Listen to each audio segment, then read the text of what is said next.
નાઝીર અહેમદ. હું શ્રી A.N. બારોટ વિદ્યાલય ધોરણ 9 માં અભ્યાસ કરું છું. આજનો મારો વિષય છે આત્મનિર્ભર ભારત. કોરોના મહામારીએ મહાત્મા ગાંધીએ સેવેલા આત્મનિર્ભર ભારતના સપનાને સાર્થક કરવા પ્રેરણા આપી છે. તેના પરિણામ સ્વરૂપ ભારતના પ્રધાનમંત્રી નરેન્દ્રભાઈ મોદીએ આત્મનિર્ભર ભારત યોજનાની શરૂઆત કરી, જેથી આપણું 70 વર્ષ જૂનું સ્વપ્ન સાર્થક થયું. આત્મનિર્ભર એટલે કે સ્વયં પર નિર્ભર થવું, કોઈના પર આધાર ન રાખવો, પોતાની જરૂરિયાત પોતે જાતે પૂર્ણ કરે એટલે વ્યક્તિ આત્મનિર્ભર છે એવું કહી શકાય. જો આજ આપણે એક દેશના સંદર્ભમાં વિચારીએ તો ભારત દેશમાં જરૂરી તમામ સાધન સામગ્રી, ચીજ વસ્તુઓ, વિવિધ જરૂરિયાતો ભારત દેશમાંથી જ પરિપૂર્ણ થાય તો ભારત દેશ આત્મનિર્ભર દેશ એવું કહી શકાય.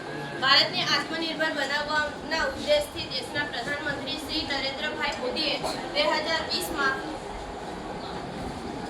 આત્મનિર્ભર ભારત અભિયાનની ઘોષણા કરી હતી, જેમાં કહ્યું હતું કે ભારતની અર્થવ્યવસ્થાને સુધારવા માટે એક સાથે અગત્યના પહેલ છે. આ અભિયાન અંતર્ગત આવનાર સમયમાં જીવન જરૂરી મોટાભાગની તમામ વસ્તુઓનું નિર્માણ ભારતમાં જ કરવામાં આવશે.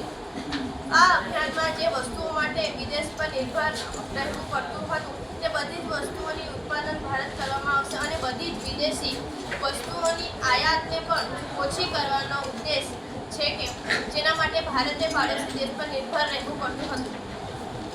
ભારત હાલમાં આપણા દૈનિક જીવનની કેટલીક વસ્તુઓ એવી છે જેની પૂર્તિ આપણો પાડોશી દેશ ચીન કરે છે.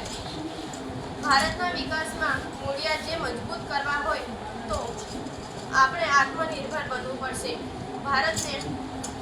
ભારતને વિકસિત દેશમાંથી વિકસિત દેશ બનાવીશું. આપણી જરૂરી આવશ્યક ચીજ વસ્તુઓનું નિર્માણ આપણા દેશમાં જ કરવામાં આવશે અને સ્વદેશી ચીજ વસ્તુઓનો ઉપયોગ વધારેમાં વધારે કરવામાં આવે ત્યારે જ ભારત આત્મનિર્ભર દેશ બનશે.